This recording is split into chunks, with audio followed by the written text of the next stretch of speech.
ವಾಣಿಜ್ಯ ನಗರಿ ಹುಬ್ಬಳ್ಳಿ ಧಾರವಾಡ ಬೆಳೆದಂತೆಲ್ಲ ಅಕ್ರಮ ಲೇಔಟ್ಗಳು ಎಗ್ಗಿಲ್ಲದೆ ಬೆಳೀತಾ ಇವೆ. ಈ ಅಕ್ರಮ ಲೇಔಟ್ ಖರೀದಿಸಿದವರು ತೊಂದರೆ ಅನುಭವಿಸುತ್ತಿದ್ದಾರೆ. ಹೀಗಾಗಿ ಹುಬ್ಬಳ್ಳಿ ಧಾರವಾಡ ನಗರಾಭಿವೃದ್ಧಿ ಪ್ರಾಧಿಕಾರ ಒಂದು ಪ್ಲಾನ್ ಮಾಡಿದೆ. ಅದೇನು ನೀವೇ ನೋಡಿ.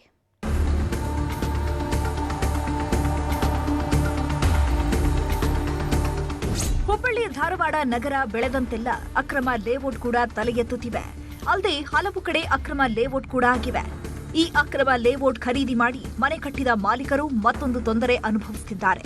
ಹೀಗಾಗಿ ಇಂತಹ ಸಮಸ್ಯೆ ಬಗೆಹರಿಸಲು ನಗರಾಭಿವೃದ್ಧಿ ಪ್ರಾಧಿಕಾರ ಪ್ಲಾನ್ ಮಾಡಿಕೊಂಡಿದೆ. ಈ ಹಿಂದೆ ಜಮೀನು ಖರೀದಿ ಮಾಡಿದ್ದವರಿಗೆ ಈಗ ಅವರ ಮಕ್ಕಳು ತಮ್ಮ ಜಮೀನು ವಾಪಸ್ ಕೇಳ್ತಿದ್ದಾರಂತೆ. ಜೊತೆಗೆ ಸೈಟ್ ಪಡೆದು ಮತ್ತು ಅದರ ಮೇಲೆಯೇ ಹಣ ಮಾಡಲು ಮುಂದಾಗ್ತಿದ್ದಾರಂತೆ. ನಗರಾಭಿವೃದ್ಧಿ ಪ್ರಾಧಿಕಾರ, ಪೊಲೀಸ್ ಇಲಾಖೆ ಮತ್ತು ಕಂದಾಯ ಇಲಾಖೆ ಎದುರು ಈ ಪ್ರಕರಣಗಳು ಸಾಕಷ್ಟು ಬಂದಿವೆ. ಹೀಗಾಗಿ ಹುಬ್ಬಳ್ಳಿ ಧಾರವಾಡ ನಗರಾಭಿವೃದ್ಧಿ ಪ್ರಾಧಿಕಾರ ಇದಕ್ಕೆ ಕಡಿವಾಣ ಹಾಕಲು ಟಾಸ್ಕ್ ಫೋರ್ಸ್ ರಚಿಸಲು ಮುಂದಾಗಿದೆ.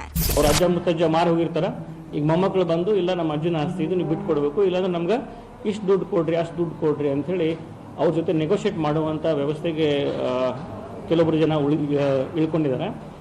ಅದನ್ನು ತಡೆಗಟ್ಟಬೇಕು.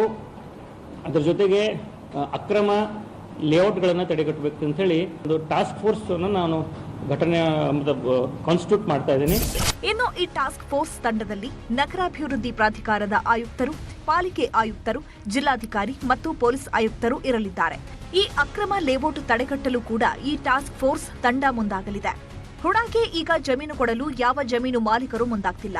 ಕೇವಲ ತಮ್ಮ ಜಮೀನನ್ನ ಅಕ್ರಮ ಲೇಔಟ್ ಮಾಡಿ ಮಾರಾಟ ಮಾಡ್ತಿದ್ದಾರೆ. ಇದು ಜಮೀನು ಮಾಲೀಕರಿಗೆ ಏನೋ ಲಾಭ ತರುತ್ತೆ. ಆದ್ರೆ ಮುಂದೆ ಲೇಔಟ್ ಆದ ಮೇಲೆ ಹುಡಾ ಮತ್ತು ಪಾಲಿಕೆಗೆ ದೊಡ್ಡ ನಷ್ಟ. ಸೈಟ್ ತಗೊಂಡವರು ಬಡವರು ಇರ್ತಾರೆ. ಅವ್ರದ್ದು ಶ್ರಮದ ದುಡ್ಡು ಹಾಕಿ ಮನೆ ಕಟ್ಟಿ ಏನೋ ಮಾಡ್ತಿರ್ತಾರೆ. ಇವತ್ತು ಅವ್ರ ತಂದೆ ಅದನ್ನು ಸೈಟ್ ಅವ್ರಿಗೆ ಕೊಟ್ಟಿರ್ತಾನೆ. ಮಗ ಬಂದು ಅದ್ರ ಮೇಲೆ ಕೇಸ್ ಹಾಕಿ ಮತ್ತು ಹೊಳ್ಳಿ ಅದನ್ನು ವಾಪಸ್ ಅವ್ರನ್ನ ಒಕ್ಕಲೆಬ್ಸಿದ್ರೆ ಅವ್ರಿಗೆ ಅನ್ಯಾಯ ಆಗುತ್ತೆ. ಸೊ ಟಾಸ್ಕ್ ಫೋರ್ಸ್ ಮುಖಾಂತರ ಏನಾಗಬೇಕು, ಬಡವರಿಗೆ ಒಂದು ನ್ಯಾಯ ಸಿಗುವಂತ ಆಗಬೇಕು.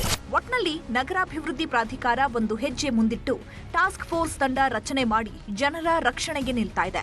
ಈ ಟಾಸ್ಕ್ ಫೋರ್ಸ್ ಟೀಮ್ ರಚನೆ ಆಗಿದ್ದೇ ಆದಲ್ಲಿ ಅಕ್ರಮ ಲೇಔಟ್ ತಡೆಯುವುದರ ಜೊತೆಗೆ ಸರ್ಕಾರದ ಬೊಕ್ಕಸಕ್ಕೆ ಆಗುತ್ತಿರುವ ನಷ್ಟ ಕೂಡ ತಡೆಯಬಹುದಾಗಿದೆ. ಮಂಜುನಾಥ್ ಯಡಳ್ಳಿ, ನ್ಯೂಸ್ 18 ಧಾರವಾಡ.